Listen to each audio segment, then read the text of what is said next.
Bienaventurados los mansos. Acompáñame a orar, por favor. Señor Padre, Rey del cielo, mi Rey, estamos reunidos hoy como iglesia, Señor, porque rogamos tanto, Padre, que tu palabra sea una verdad en nuestra vida, Señor. Sabemos, Señor, que tu Espíritu Santo es el único, mi Dios, que puede doblegar nuestra voluntad que es contraria a la tuya, mi Señor.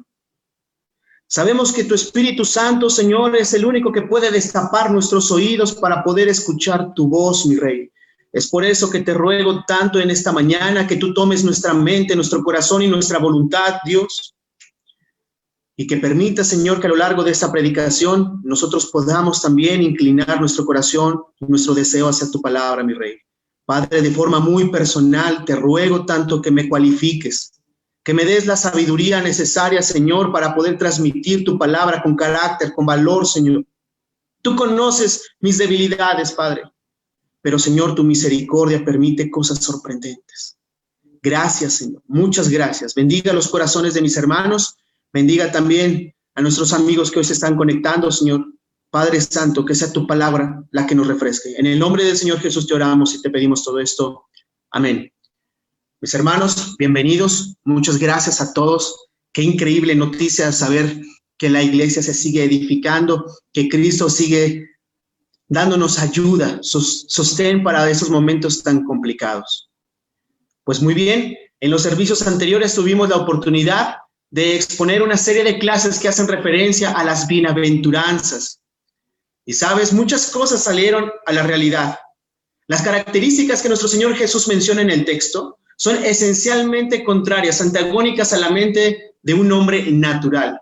Estas características que el Señor menciona son menospreciadas y aún ridiculizadas por el mundo. Estas características que el Señor muestra son totalmente contrarias a lo que el mundo exalta.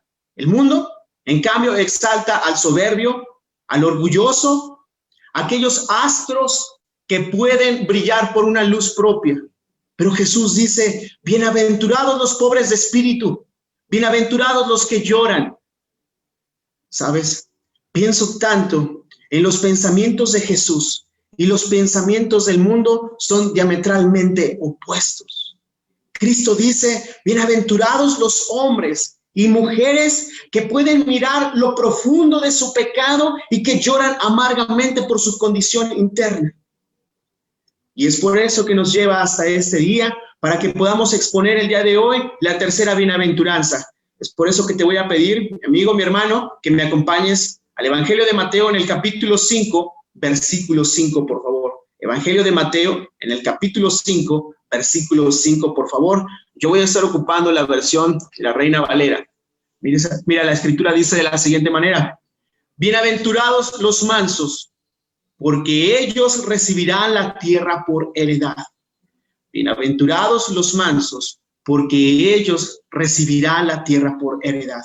Muchas personas han rechazado el término de mansedumbre porque relacionan esa virtud con ciertas debilidades de carácter. Y por eso, lo primero que voy a hacer en esta mañana es esforzarme en que podamos entender el concepto de qué no es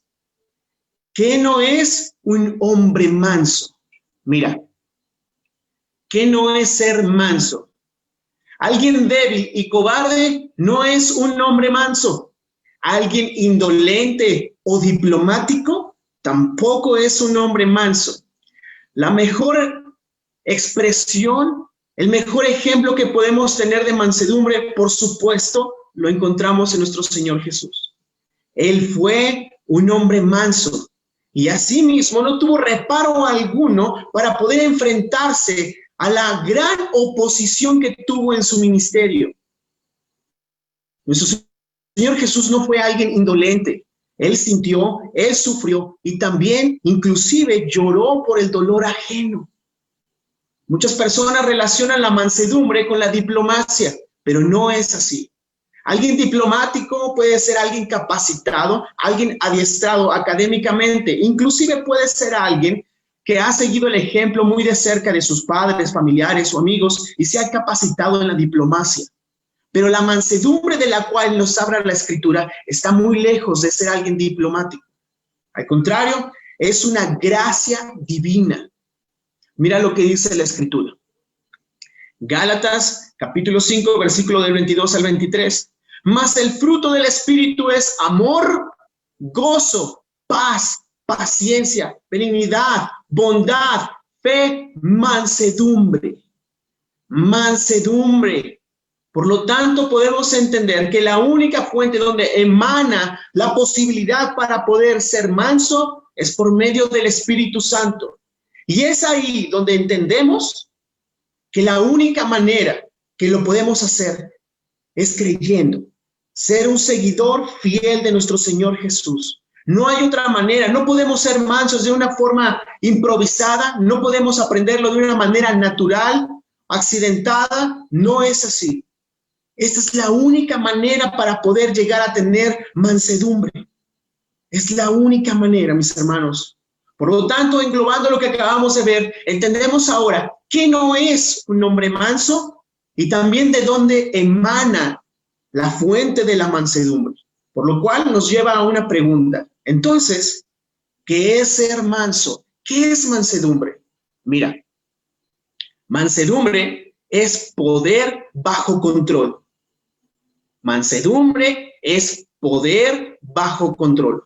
Los griegos ocupaban este término para referirse a un potro, a un animal que había sido domado, había sido educado, lo cual podemos entender que una bestia poderosa, un animal que ha sujetado sus instintos, sus voluntades, para ponerlo bajo control y dejar que alguien más lo guíe, alguien más lo eduque. Lo cual entendemos entonces que un hombre manso está muy lejos, mi hermano, está muy lejos de ser alguien débil o cobarde. Por lo tanto, tenemos que quitarnos totalmente el concepto que alguien manso se relaciona con alguien débil, alguien cobarde, alguien indolente. No es así. El mundo nos ha hecho creer que alguien de carácter fuerte tiene que ser alguien que es impulsivo, autoritario, que se deja llevar por sus impulsos, pero es totalmente lo contrario. Estas personas llegan a ser tan débiles que son esclavos de sus pasiones, de sus propias voluntades. Esas pasiones que no tienen ningún freno, mis hermanos.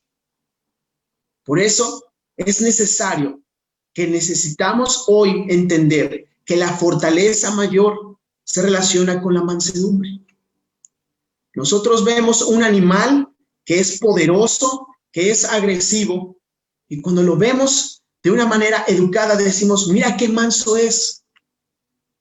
Pero no puedes decir lo mismo de una mariposa, ¿verdad? No dices, mira, esa mariposa qué mansa es. No es así, porque necesitamos relacionar el poder, la fuerza, con el control mismo de sus pasiones, de sus impulsos. Así es, mis hermanos. Entonces, ¿cómo es posible que hoy nosotros podamos desarrollar esta mansedumbre? ¿Cómo lo podemos desarrollar? Mira, la mansedumbre comienza con la pobreza de espíritu y de ahí se lleva y se extiende hacia todo lo demás. Nuestro hermano Ángel hace unas clases nos hablaba acerca de eso, de la pobreza de espíritu. Y qué curioso que también nuestro Señor Jesús comienza para hablar de todas las bienaventuranzas de la misma manera. Inicia con la pobreza en espíritu. Para poder hablar de mansedumbre necesitamos mirarnos, tener una idea clara de nuestro estado espiritual, que se manifiesta en la actitud y conducta hacia otras personas. Eso quiere decir, mis hermanos, que yo necesito estar consciente de quién soy, de la miseria espiritual tal vez que estoy viviendo, porque cuando alguien vive de esa manera, consciente de cómo es, no tiene otra forma de jactarse de absolutamente nada, no tiene con qué quejarse, cómo imponerse, porque él es consciente de su condición. Como dicen, aquel que está en el suelo no tiene miedo de caerse, no tiene miedo de caerse. Necesitamos tener una idea clara de nuestra condición espiritual. Y por eso considero que es muy importante que veamos dos características de un hombre manso. Dos características. La primera, un hombre manso guarda silencio en la providencia divina. Un hombre que es manso está sujeto y confía plenamente en la voluntad del Señor. ¿Por qué? Porque el Señor es bueno, el Señor es sabio y todo lo que opera es para el bien del hombre. Una confianza certera. Cuando Dios obra de tal manera en nuestras vidas, donde podemos ver que también nuestros propósitos van empalmados a la obra del Señor y que las cosas resultan como nosotros deseábamos, podemos decir, Señor, tú eres sabio, tú eres bueno, porque mira la manera en que obraste, todo funcionó perfectamente bien, Señor, tú eres bueno. La situación se complica tanto, mis hermanos, cuando el Señor opera de tal manera que nos pone en el horno de la aflicción, nos pone en esa prueba y desafía nuestro razonamiento, desafía nuestra conciencia e inclusive nuestra fe. Pero solamente es ahí cuando nosotros podemos saber a ciencia cierta si nuestra confianza está con Dios o está solamente en nosotros mismos. Solamente es en la prueba donde sabemos en quién se deposita nuestra confianza, en quién está nuestra voluntad. Pienso, mis hermanos, en la Escritura, cuando Samuel le habla a Elí y le dice que sus hijos van a morir a causa del pecado. La respuesta que hace Elí es sorprendente. Mira qué dice la Escritura. Primer libro de Samuel, capítulo 3, versículo 18. Samuel le declaró todo esto, todo el asunto, sin ocultarle nada. Y Elí exclamó, Él es el Señor, hágase lo que a Él le parezca mejor. Él es el Señor, hágase lo que a Él le parezca mejor. Mis hermanos, esto es un hombre manso. No importa cómo esté mi corazón, no importa la situación que se esté presentando, Señor, que se haga tu voluntad. Que se haga tu voluntad, Señor. Qué difícil es eso, mis hermanos. Qué complicado es eso. Tengo un amigo que es un poco mayor que yo. Él tiene alrededor de unos 55 años promedio. Y por lo regular, casi todos los días nos compartimos alguna escritura de lo que estamos estudiando. Es una persona muy conocedora de la palabra. Pero el día viernes se comunicó conmigo, muy angustiado, muy abatido, y me decía, por favor, necesito orar con alguien. Por favor, oremos. No sé, pero el Señor en este momento me está poniendo una prueba tan complicada que considero que puede ser la más difícil de toda mi vida y necesito orar con alguien. Me decía, mi hijo hace unas horas sufrió un accidente en moto en la carretera de Texcoco y está gravemente herido. Sufrió diferentes fracturas, diferentes golpes, pero la más severa fue en el cráneo. Se encuentra en terapia intensiva y las próximas horas, los próximos minutos van a ser tan importantes, tan elementales para que sepamos si él puede llegar a sobrevivir. Y me decía, por favor, oremos. Ver la situación en la cual él se encontraba, terminando de orar, me decía, ¿sabes? Quiero que sepas algo, Aarón. Yo confío plenamente en la voluntad de Dios. Y yo le decía, por supuesto, el Señor lo va a levantar. Y me decía, no me refiero a eso. Yo no sé si el Señor me permita ver a mi hijo salir caminando de este hospital. No lo sé. Ese es mi deseo. Ese es mi anhelo. Ese es lo que más desearía en este momento.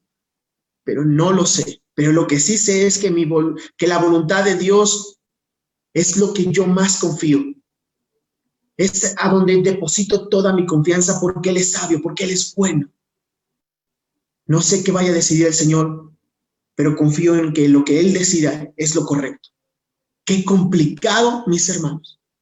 Cuando escuché eso, se estremeció hasta lo más profundo, a lo más sensible de mi ser, porque, ¿sabes? Yo también sé que es amar a un hijo, pero también sé que es amar a un padre, a una madre, a una esposa, a un hermano. Sé que es eso. Y si quiera pensar o imaginar por un momento la situación en la cual se encontraban, es complicado. Pensar y decirle al Señor, hágase tu voluntad. Señor, yo no conozco tus caminos, pero tú sí conoces los míos. Yo no conozco el propósito, Señor, pero tú sí lo conoces. Padre, aunque se desafíe mi razonamiento, aunque se desafíe, Señor, mi lógica, Padre, no voy a dejar que las dudas se apoderen de mí, Señor. No lo voy a permitir. Padre, aunque mi corazón esté hecho 1000 pedazos, Dios, yo te ruego que tu voluntad sea la que se haga, Señor. Porque tú eres bueno, porque tú eres sabio, Señor. Eso, mis hermanos, es una mansedumbre. Y cuando un hombre comienza esa relación de mansedumbre para con Dios, lo hace con su semejante. Así es, cuando un hombre comienza la mansedumbre, la relación de mansedumbre para con Dios, lo hace también para con su semejante. Así que, mis hermanos, si hay un individuo que no es manso en su casa, en su trabajo, con las personas que lo están rodeando, en la iglesia, si un hombre no es manso, esta persona tiene que saber que la raíz de su problema es una falta de mansedumbre para con Dios. Es una falta de mansedumbre para con Dios. Yo no puedo ser alguien manso con mi semejante, pero no lo puedo ser con Dios. No funciona así. El inicio de mi relación de mansedumbre tiene que iniciar con Dios. Tiene que iniciar ahí. No solamente la mansedumbre se basa en la sumisión de la voluntad de Dios, sino también se basa en la voluntad de su palabra, mis hermanos. Ese es el segundo punto que quiero compartir contigo. Un hombre manso antepone la palabra de Dios sobre cualquier cosa, aún en contra de él mismo. Aquel hombre o mujer que descubre un pleito interno entre sus deseos, entre sus anhelos y los deseos de Dios que son escritos bajo su palabra, este hombre se levanta en contra de su pecado y no en contra de Dios. Así es. Un hombre que es manso y sujeto a la palabra de Dios va a tener esos pleitos internos, pero este hombre se va a levantar en contra de sí mismo, pero no en contra de Dios. No en contra de Dios, mis hermanos. Pienso también en la escritura cuando vemos a Cornelio, aquel hombre que era justo, que era tan dadivoso con las personas, pero que Dios lo vio con agrado.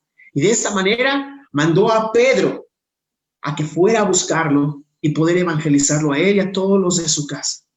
¿Recuerdas la escritura? Pienso en ese Cornelio, lo animado, lo apasionado que estaba por recibir la palabra de Dios. Mira lo que dice la escritura, Hechos capítulo 10, versículo 33. Así que luego envié por ti y tú has hecho bien en venir. Ahora pues, todos nosotros estamos aquí en la presencia de Dios para oír todo lo que Dios te ha mandado. Cornelio dice, estamos aquí todos reunidos. Todos estamos reunidos. No solamente fue él, sino él quiso que todos los que estuvieran cerca de él, su familia, sus amigos, todos los que estuvieran ahí, pudieran escuchar lo que Dios tenía muy claro que decir. Como tú hoy estás aquí sentado escuchando esta palabra y tu anhelo es que tu familia, que tus hijos puedan empaparse, puedan venir y escuchar, ¿qué tienes que decirnos hoy, Dios? Con esa pasión quiero escucharte. ¿Cuál es tu palabra el día de hoy que quieres para mi vida?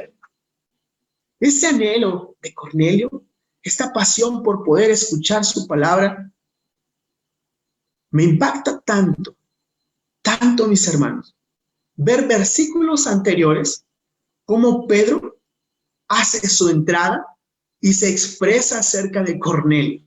Mira lo que hace Pedro. Quiero que lo puedas observar muy bien. En Hechos capítulo 10, versículo 28, son unos capítulos atrás. Y le dijo, vosotros sabéis cuán abominable es para un varón judío juntarse o acercarse a un extranjero. pero a mí me ha mostrado Dios que a ningún hombre llame común o inmundo. ¿Puedes imaginarte eso?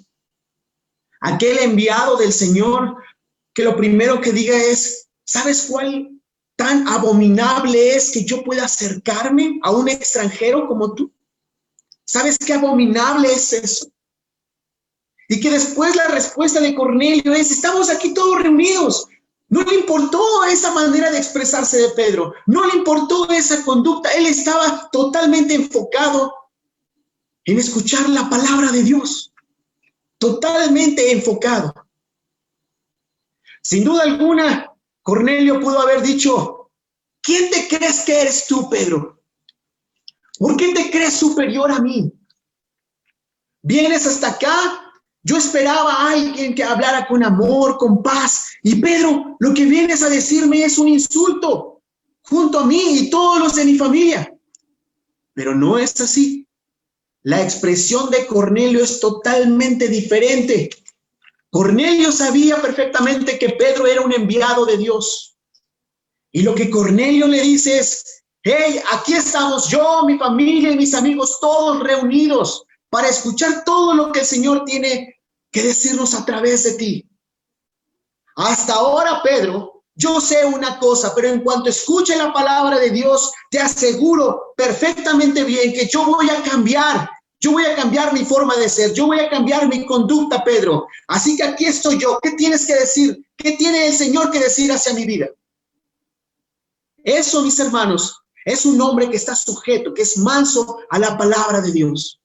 Y así, tanto tú como yo, tendríamos que reunirnos cada miércoles, cada domingo, con ese mismo espíritu, con esa misma pasión. Señor, aquí está mi familia, aquí están mis amigos, estamos todos reunidos, Señor. ¿Qué tienes que decir a mi vida? ¿Qué necesitas, Señor, que yo cambie? ¿Qué es lo que necesitas, Señor? Porque te aseguro que lo voy a hacer. Sin importar absolutamente nada. ¿Quién esté hablando? ¿Quién sea el predicador? Señor, yo voy a ver muchísimo más allá porque es tu palabra, Señor. Es tu palabra la que está de por medio. Mis hermanos, no solamente basta con exponernos a la palabra de Dios, sino que tengamos un corazón manso para poder recibir esa palabra. Porque puedes estar aquí domingo tras domingo por años, décadas, y te preguntas, ¿por qué no obra la palabra de Dios en mi vida? Si la escucho, si he memorizado su palabra, ¿por qué no obra? Porque necesitas tener un corazón manso para escuchar la palabra de Dios. Necesitamos tener un corazón que esté completamente sujeto al Señor. Más allá de mis deseos, más allá de lo que yo quiero, más allá inclusive de mis propios propósitos. Más allá, mis hermanos. Entonces, podemos resumir esto, que la mansedumbre parte de un entendimiento correcto de nosotros mismos. Y este entendimiento solo puede ser alcanzado cuando nos contemplamos a la luz del carácter santo de Dios y a la luz de la voluntad revelada a través de su palabra. Mis hermanos, la promesa más grande es que dice que vamos a heredar, vamos a tener la promesa más grande. No podemos venir solamente aquí y escoger algunos atributos, algunas características, nada más. No, necesitamos buscar y desarrollar cada una de las características que el Señor nos esté mandando. Amigo que nos acompañas, necesitamos cada día evolucionar e ir cambiando, pero hoy tienes que razonar, ¿cómo lo voy a hacer? ¿A mi confianza? ¿A mi razonamiento? ¿O voy a confiar en la voluntad, en la sabiduría y la providencia de Dios? ¿Y cómo voy a desarrollar eso? Conociendo su palabra del Señor, que es la única manera en que nos va a edificar. Hermanos, es lo que yo les quería compartir. A Dios sea la gloria.